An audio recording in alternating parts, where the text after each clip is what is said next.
नमस्कार दोस्तों, हम फिर से आज अपनी अगली क्लास के लिए आपके साथ में हैं, आपसे जुड़ रहे हैं। आपने पिछला वीडियो जिसमें हमने टॉलरेंस के बारे में बताया था और टॉलरेंस की जोन के बारे में, उसे देखा होगा। जिसने नहीं देखा है तो वो ये वीडियो ज़रूर देखें।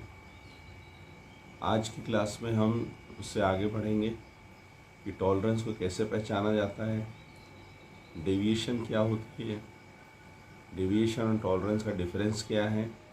बहुत ही साधारण से छोटे से उनके अंतर होते हैं, उनको हम जानेंगे। 25 प्रकार की फंडामेंटल डेविएशंस क्या होती हैं, उन्हें कैसे हमें याद रखना होगा। 18 ग्रेड की टॉलरेंस किस प्रकार से दी जाती हैं, ये टॉलरेंस जो 18 ग्रेड होती हैं इन्हें किस प्रकार याद किया जाता है, किस प्रकार हम याद रखेंगे। कौन सी टॉलरेंस किस काम आती है, गेज के लिए कौन सी टॉलरेंस काम आती है, फिटिंग्स के लिए कौन सी टॉलरेंस काम आती है, और साधारण जो रफ वर्क होते हैं, कोर्स जिसे हम कहते हैं, उसमें किस प्रकार की टॉलरेंस काम आती है। तो चलिए हम आगे की पढ़ाई शुरू करते हैं। वीडियो में अंत तक बने रहिएगा, क्योंकि अंत में हम टॉलरेंस और डेविएशन से रिलेटेड बहुत ही महत्वपूर्ण प्रश्न और उनके उत्तरों को जानेंगे। और मैं कोशिश करूँगा आपको एक ऐसा फिगर के जरिए इन प्रश्नों की तैयारी कराऊँगा जिसे आप बहुत अच्छे से याद रख पाएंगे। टॉलरेंस, जैसा कि हम जानते हैं, टॉलरेंस प्राप्त करने के लिए हम मैक्सिमम लिमिट साइज और मिनिमम लिमिट साइज को घटाते हैं तो हमें टॉलरेंस प्राप्त होती है। और ये जो टॉलरेंस हमें प्राप्त होती है, इसकी जोन को हम टॉलरेंस की जोन कहते हैं। यदि हम डेविएशन और टॉलरेंस में अंतर देखना चाहें तो आप देख सकते हैं कि टॉलरेंस की जोन जो है वो डेविएशन के पश्चात अर्थात फंडामेंटल डेविएशन के ऊपर दी हुई होती है। और ये वह भाग होता है जो एक कारीगर को काम करने के लिए दिया जाता है। अर्थात कारीगर जो भी वर्क करेगा या जॉब को बनाएगा तो वो इतने ही मटेरियल पर वर्किंग करते हुए अपने जॉब को कंप्लीट करता है। कारीगर को कार्य करने के लिए ये जो टॉलरेंस दी जाती है ये 18 अलग अलग वेरिएशन में दी जाती है। जितना सूक्ष्म कार्य होता है उतना कम मटेरियल दिया जाता है और जितना रफ वर्क होता है उतना ज़्यादा। ये ऐसे 18 प्रकार से दी जाती हैं। अगर हम यहाँ पर चित्र में देखें तो आपको यहाँ पर जो 18 टॉलरेंस की ग्रेड दिखाई देगी और ये कॉलम्स के रूप में आपको दिखाई दे रही है। हम देखते हैं कि छोटे कॉलम से लेकर धीरे धीरे बड़े कॉलम्स मिलते हैं।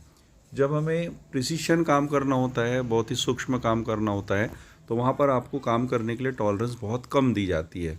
फिर फिट्स बनाते हैं तो थोड़ी ज़्यादा, और यदि आप रफ वर्क करते हैं तो वहाँ पर आपको टॉलरेंस कुछ ज़्यादा दी जाती है, जिससे कारीगर उसे ज़्यादा बनाते समय में जो बहुत ज़्यादा केयर करने की उसका आवश्यकता नहीं होती। लेकिन जहाँ सूक्ष्म टॉलरेंस होता है वहाँ केयर बहुत ज़्यादा करना होता है।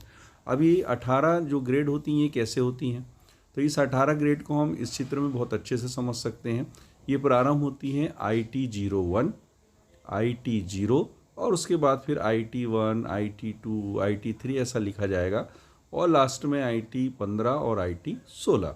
ऐसे कुल मिलाकर के ये 18 ग्रेड हो जाती हैं। अब एग्ज़ाम में जब आता है तो आपको अलग अलग प्रकार से 3 भागों में बांटकर इसे पूछा जाता है।